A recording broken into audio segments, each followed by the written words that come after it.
저 오늘 이 글 올리는 거 진짜 고민 많이 했어요. 왜냐하면 이거 올리면 제가 얼마나 멍청했는지 전부 드러나거든요. 근데 더 이상 혼자 갖고 있으면 제가 썩을 것 같아서요. 저 28살이고 3개월 전에 퇴사했어요.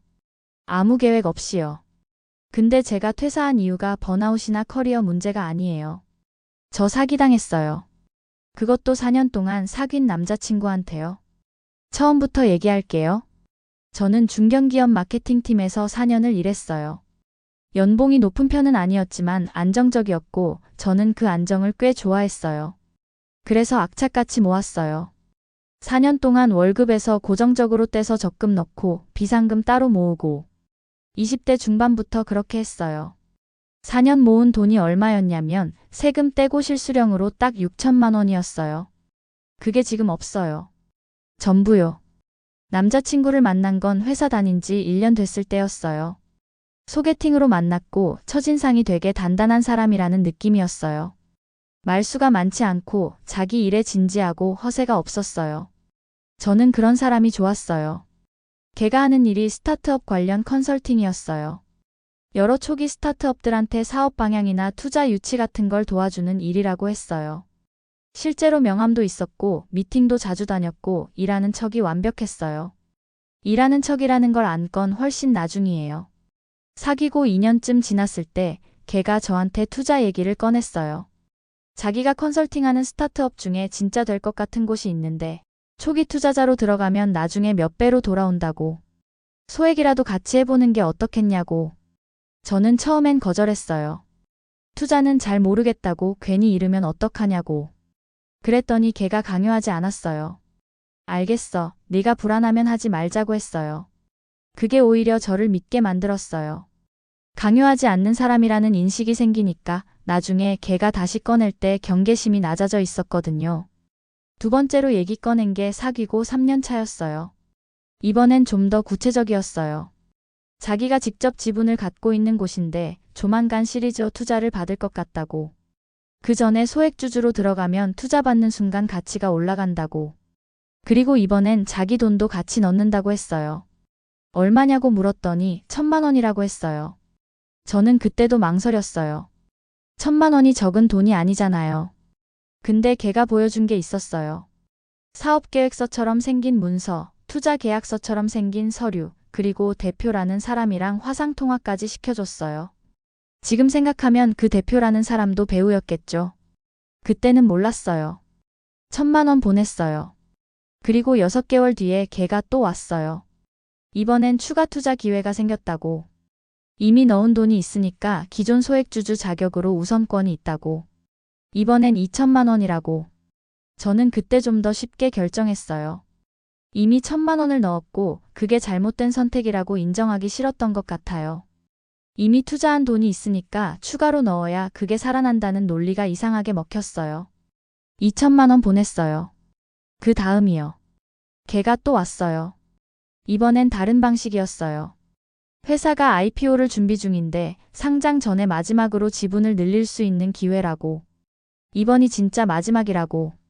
3천만 원이라고. 저는 그때 잠깐 멈췄어요. 3천만 원이면 제 전 재산의 절반이거든요. 근데 걔가 한 말이 있었어요. 우리 결혼하면 이 돈이 우리 집 계약금이 될 수 있어. 나도 같은 금액 넣을게. 결혼 얘기를 꺼낸 거예요. 저는 그 말에 넘어갔어요. 부끄럽지만 사실이에요. 3천만 원 보냈어요. 총 6천만 원이에요. 4년 동안 모은 전부예요. 마지막 돈 보내고 2달 뒤에 걔한테서 연락이 뚝 끊겼어요. 처음엔 무슨 일이 생긴 줄 알았어요. 걱정이 됐어요. 연락이 안 되니까 집 앞으로 찾아갔는데 이미 이사 간 뒤였어요. 그때 처음으로 뭔가 잘못됐다는 걸 알았어요. 컨설팅 회사라고 했던 곳에 전화했어요. 없는 번호였어요. 걔 명함에 있는 회사 이름으로 검색했어요. 사업자 등록 자체가 안 된 곳이었어요. 4년이에요. 4년 동안 저는 존재하지 않는 회사에 다니는 사람을 만난 거예요. 경찰에 신고했어요. 조서 쓰고 통장 거래 내역 다 제출하고. 담당 경찰이 저한테 한 말이 이런 케이스가 생각보다 많다는 거였어요. 그리고 찾더라도 돈을 돌려받기는 어려울 수 있다는 말도 했어요. 그 말 듣고 경찰서 나와서 차 안에서 1시간을 있었어요. 울지도 못했어요. 너무 어이가 없어서요. 4년이에요. 4년 동안 생일도 챙기고 아플 때 옆에 있어주고 싸우고 화해하고 여행도 다니고 그게 전부 계획된 거였던 거예요. 저한테 접근한 것도 강요 안 하는 척한 것도 결혼 얘기 꺼낸 것도 전부요. 퇴사한 건 그 뒤예요. 회사를 다닐 수가 없었어요. 출근하면 아무것도 집중이 안 됐어요. 자리에 앉아 있는데 자꾸 숫자가 머릿속에 떠올랐어요. 6천만 원. 4년. 6천만 원. 4년. 이게 반복됐어요. 결국 퇴사했어요. 나오면서 팀장한테 개인 사정이라고만 했어요. 이 얘기를 어떻게 해요? 3개월 동안 제가 한 게 뭔지 아세요? 경찰서 왔다 갔다 한 것 빼고는 아무것도 없어요. 돈을 돌려받을 수 있을 거라는 기대도 점점 없어지고 있어요. 걔 이름으로 된 재산이 없어요. 추적이 안 돼요. 담당 경찰도 연락이 뜸해졌어요. 제일 힘든 게 뭔지 아세요? 돈보다 시간이에요. 4년이요. 24살부터 28살까지요. 저 그 시간 동안 다른 사람 만날 생각도 안 했고 다른 기회 눈에 들어와도 이 사람이랑 함께라면 괜찮다고 생각했어요. 그 시간을 돌려받을 방법이 없잖아요. 돈은 다시 모으면 된다고 주변에서 말해요. 근데 28살부터 다시 모으는 6천만 원이 24살부터 모은 6천만 원이랑 같냐고요. 시간이 다르잖아요. 부모님한테는 아직 전부 말 못했어요. 사기당한 건 말했는데 금액은 말 못했어요. 얼마냐고 물어보시는데 그냥 조금이라고 했어요. 6천만 원이라고 하면 부모님이 어떻게 하실지 알거든요. 자책하실 거예요. 왜 몰랐냐고, 왜 못 막았냐고. 그 모습 보기 싫어서 말 못하겠어요. 요즘은 사람이 무서워요. 새로운 사람 만나는 게 싫어요. 소개팅 같은 거 들어오면 무조건 거절해요. 이 사람도 뭔가 목적이 있는 거 아닐까 하는 생각이 먼저 드는 거예요.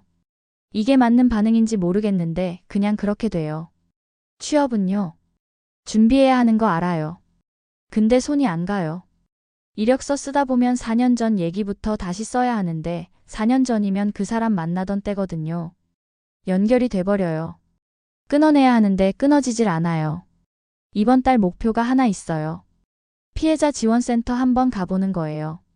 법적으로 할 수 있는 게 더 있는지 알아보려고요. 경찰만 믿고 기다리기엔 너무 지쳐서요. 그리고 이력서 한 줄이라도 쓰는 거요. 이 글 쓰는 이유는 딱 하나예요.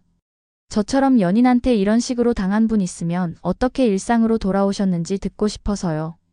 돈 돌려받는 방법 말고요. 그건 이미 알아보고 있으니까요. 그냥 어떻게 다시 사람 믿고 어떻게 다시 일상 살아가는지 그게 궁금해요. 저 지금 그게 제일 어렵거든요.